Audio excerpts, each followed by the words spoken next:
The world's oldest dog sounds like the kind of fact archaeology should be able to answer. Find the bones, date them, and the story begins. But the deeper that question goes into prehistory, the less stable it becomes. Some ancient canids look like wolves. Some look almost like dogs. Some sit in a space between the two that no headline can comfortably hold. And that turns a simple claim into a much stranger problem. Because the real question is no longer which dog came first, but when a wolf stopped being a wolf at all. A new discovery has brought that uncertainty back into view. Not because it settles the story, but because it exposes how difficult it still is to say where, when, or even how that first threshold was crossed. At first glance, the difference between a wolf and a dog seems like the sort of thing a skeleton should settle. Archaeology deals in bones, measurements, and comparison. If the first dogs existed somewhere in the Ice Age past, then their bodies ought to mark the point where one animal became the other. But that boundary is far less visible than it sounds. The earliest dogs would not have appeared as a finished form. They would have emerged gradually from wolf populations over generations in which behavior may have shifted before anatomy did. That creates a basic problem in the record. A canid can live close to humans, feed around camps, even begin adapting to human environments, while still looking overwhelmingly wolf-like in bone. By the time the skeleton becomes obviously dog-like, the process may already have been underway for a very long time.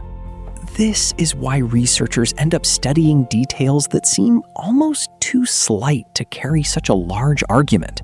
Skull proportions, tooth crowding, snout length, body size, the width of the palate, the shape of the jaw. Each can suggest domestication, but none can prove it alone. Wolves themselves vary across region, climate, and time. A smaller wolf is not necessarily an early dog. A shorter snout is not automatically a sign of human selection. Even traits that appear persuasive in one specimen can dissolve back into normal variation when more remains are found. And there is a deeper difficulty beneath all of that measurement. Domestication was not a switch that flipped from wild to tame. It was a long instability, a changing relationship between humans and canids that may have begun before bones recorded it clearly, which means the oldest dog may not look like what we expect a dog to be at all. That is what makes every early specimen so hard to classify, and why one body can reopen the whole question. That is why the newest candidate matters. Not because it arrives carrying certainty, but because it concentrates all of those problems into a single animal. Researchers have pointed to one remarkably early canid and argued that it deserves the word dog, even though that word remains unusually hard to defend at such a deep point in prehistory. What makes the claim significant is not one dramatic feature, but a pattern. The bones do not announce themselves cleanly. Instead, the case rests on a combination of signals that, taken together, begin to shift the animal away from an ordinary wolf. Its anatomy shows traits that some researchers associate with early domestication rather than a fully wild population. Its age places it far enough back to matter to the larger timeline. And just as important, its archaeological context suggests a life lived unusually close to people, which is often where the distinction begins to matter most. A skeleton by itself can be ambiguous. A skeleton in a human setting becomes a more difficult thing to dismiss. That does not mean the classification is secure. Early canids are notorious for forcing interpretation past the comfort of the evidence. A specimen may look dog-like in one measurement and wolf-like in another. Context can help, but context also depends on preservation, excavation history, and the assumptions researchers bring to the site. Even dating, one of archaeology's most powerful tools, only tells you how old the remains are. It cannot tell you what kind of relationship that animal had with humans. And yet, this is exactly why the find matters. It makes the argument concrete. Instead of debating the first dog as an abstract category, scholars are forced to confront one body that seems to sit directly on the threshold. The real significance of the specimen is not that it ends the debate, but that it gives the debate a shape. And from there, the question expands into something much larger than one animal. A single disputed specimen does more than blur the line between wolf and dog. It begins to fracture the larger story of domestication itself. Once the threshold is no longer clear, the question stops being whether one Ice Age canid deserves the label dog and becomes something much larger. What kind of past could have produced animals like this at all? At that point, the evidence stops behaving like a trail and starts behaving like a crossroads. One possibility is a single origin, a moment when one wolf population entered a sustained relationship with humans and eventually gave rise to all later dogs. Another points toward multiple domestication events, with different human groups in different places drawing local wolves into similar relationships more than once. Between those two lies an even messier terrain. Early domestication attempts that left no lasting descendants, vanished lineages, and regional wolf populations contributing ancestry without ever standing alone as the source. These are not small disagreements around the edges of one story. They are different prehistories built from the same uncertain record. Each remains plausible because each is supported somewhere in the evidence. Morphology can suggest one pattern, while ancient DNA points toward another. A specimen may appear early in one region, while genetic ancestry seems to have moved through another. Dates do not always align neatly with descent, and geography does not hold still long enough to keep ancestry where we might expect it. The deeper the record is examined, the less origin looks like a single point, and the more it resembles a braided history of populations crossing, diverging, and vanishing. That is why the argument endures. The material does not simply leave gaps, it pulls interpretation in competing directions. A new discovery can make the story look earlier, later, singular, multiple, Eastern, Western, until the next one rearranges the map again. And once that happens, dog origins begin to merge with a second problem already taking shape in the background. The human worlds these animals were moving through were not standing still either. The moment dogs begin moving with people, their story becomes harder to pin to any one place. Ice Age human groups did not stay still. They crossed long distances, adjusted to changing climates, left camps behind, returned to old routes, and met other communities carrying different tools, hunting habits, and ways of living on the same land. Any canids pulled into those human worlds would have been carried through that same motion. A dog buried in one valley may belong to a history that began hundreds of miles away. That changes what a site can mean. A burial, a camp edge, even a single skull recovered from a cave may preserve more than a local relationship between humans and canids. It may hold the trace of migration, contact, replacement, or exchange unfolding across a much wider landscape. Populations spread, split, mixed, and vanished as human groups moved and encountered one another.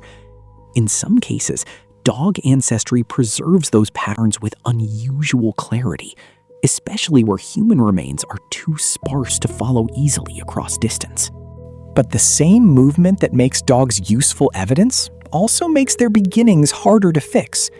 If early dogs were already traveling with people, then the place where one animal is found is not necessarily where its lineage first entered a human world.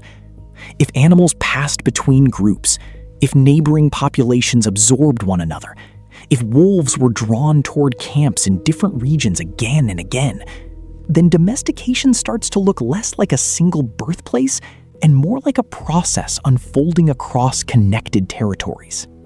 Dogs can illuminate human migration and blur their own origins at the same time. Their remains belong to animals adapting to human life, but also to creatures already caught up in human mobility, exchange, and settlement change. Once that wider landscape comes into view, a clean point of origin begins to recede, and the next problem comes forward with greater force. Even remarkable discoveries and better methods still struggle to bring the story to a close. The frustrating part is that the story remains open, not because the evidence is weak, but because it has become stronger. Archaeologists and geneticists now have tools that would have seemed extraordinary a generation ago. Radiocarbon dates narrowed to finer ranges, ancient DNA recovered from material once thought unusable, and early canid remains examined with much greater precision. The field has advanced dramatically. What it has not done is become simpler. Each improvement closes one gap and exposes a larger one behind it.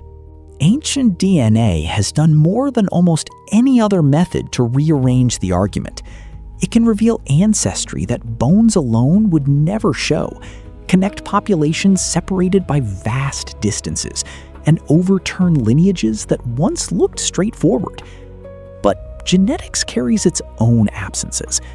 DNA does not survive evenly across time or geography. Samples remain sparse, preservation is uneven, and entire populations may disappear without leaving descendants that can still be tested.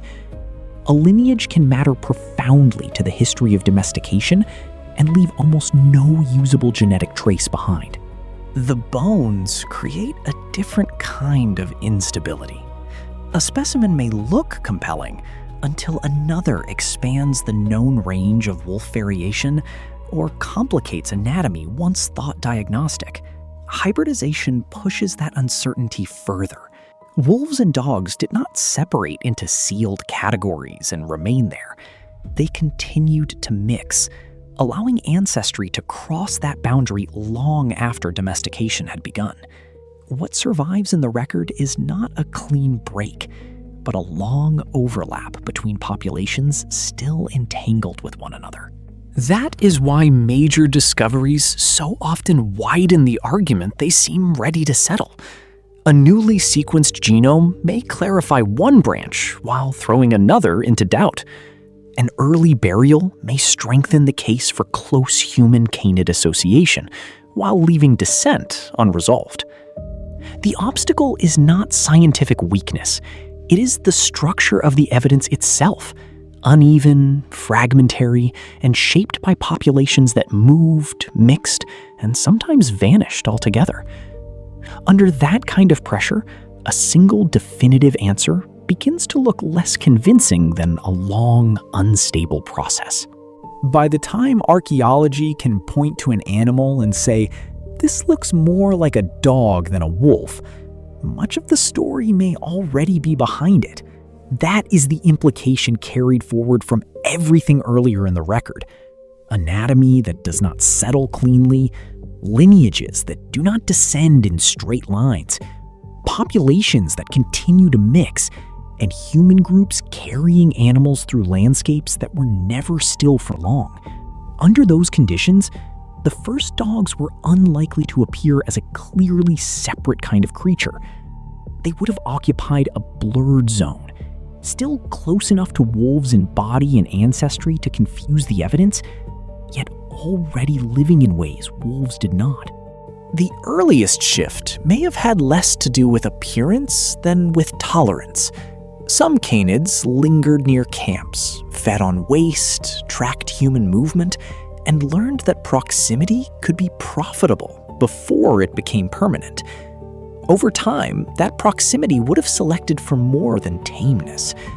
Animals able to read human behavior, endure crowded settings, exploit altered landscapes, or cooperate under new conditions would have entered a niche different from wolves hunting beyond the firelight.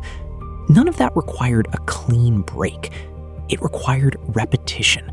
Camps revisited, scavenging rewarded, useful traits carried forward, and human groups making choices, sometimes deliberate, sometimes hardly noticed at all, about which animals remained close. In a record shaped by incomplete descent and constant mixing, those early stages are exactly the ones most likely to leave the weakest trace.